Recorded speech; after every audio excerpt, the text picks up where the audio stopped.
When I saw Manchester by the Sea, I was a little sort of taken aback by the kind of intricacy and the kind of meticulous crafting of this story. And there's not a single wasted line in this film. I was wondering, it must have taken quite a long time for you to have got to a sort of level of screenplay that you felt, right, I'm happy with this now. Yeah, I think it was about 3 years, maybe 2 to 3 years. Not steady work, mind you, but stop and start. I mean, the pacing and the structure is just sort of perfect. The way you kind of feed the viewer sort of snippets of information along the way, and through that we kind of change our perceptions of certain characters as the story progresses. It must be quite fulfilling and kind of having that power over the kind of viewer, where you're able to kind of manipulate them in that way. Well, it's fulfilling to have power over anyone in any form, but I don't think of it that way when I'm doing it. I'm trying to follow along myself when I'm writing it, and then I think I became aware at some point that I was leading up to. I guess there's somewhat of a revelation about 40 minutes into the film, but for the most part, I was just trying to track his memory and his reactions and his mental process. Casey Affleck's mental process is Casey Affleck's character's mental process as he goes home, and we follow along his internal workings as well. I mean, tonally, it felt. I mean, there's a real kind of injection of humour in this film, particularly I think in the early stages when we meet all the people that hire him to do his plumbing. There's that kind of great sort of sequence. We've got the whole audience kind of laughing. Was that quite a tough balance to get right? Because I guess the film is so kind of bleak in many ways, and it really kind of studies the kind of harsh severity of humanity. But there is a real kind of injection of humour pretty much the whole way through the film. Yeah, I like to put humor into my work. In fact, I don't really like to leave it out. I think it's all one and the same thing. I try to not so much strike a balance, but it seems to me that humor and drama coexist very nicely together. And wasn't exactly setting out to be funny. And I hope the film isn't bleak, because I don't, on watching it myself and watching Casey's performance and Michelle's performance, and there's so much that these characters are so devoted to each other, even though they've been hit with these real disasters. Their devotion to each other is quite strong, and I find quite touching.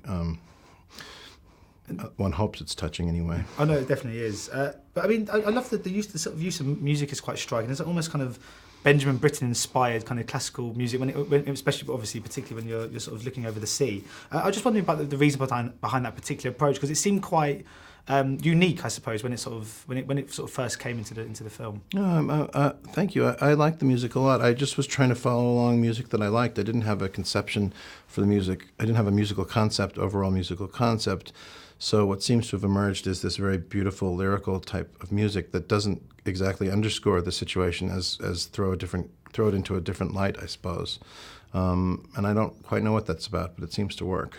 There's one scene as well that really struck me. It's a very small sort of detail, but I think it's emblematic of everything that you're sort of trying to achieve in this film, which is when Lee's on the phone to Patrick's kind of principal, and it just keeps cutting out because the kind of reception keeps going. But usually when people are writing conversations, they don't think to write that, they just write a conversation between two people. I mean, how important is that attention to detail, that kind of commitment to realism? I mean, to write this, because that doesn't serve the narrative, that little moment. It doesn't serve it does serve the narrative, because it makes a phone call into a struggle, and so it makes the scene more interesting. And the detail serves the narrative, and it serves the overall impression that you're watching real people doing real things. And those phones cut out all the time, and they drive me crazy. And if something serious is happening and the phone keeps cutting off in real life, that escalates the tension quite a bit. And so it's a very useful thing to bring into the story. It makes sense. Cell phones do not. You're always interrupting people when you're on the cell phone, and if you're trying to get directions and you're driving and your brother's just passed away and you're trying to figure out how to get to your nephew first, and the phone keeps cutting out, I think it escalates the dramatic value of the scene in a way that's quite natural. When you're sort of watching the actors sort of do their thing, did you ever just stop and think, wow, that's quite special? I mean, particularly I think the scene between Casey and Michelle when they kind of bump into each other. Yeah, I remember interviewing Paul Greengrass, who said when Tom Hanks delivered that final scene in Captain Phillips, he was kind of taken aback. He couldn't kind of... I mean, did you experience that many times on this set? Every day. When you're working with actors of this caliber, it's just once all the fuss and bother is done and the shots are set up and everyone's quiet and the actors are given the chance to play the scenes, It's breathtaking, and that's the most fun part of the shooting day for me, is watching them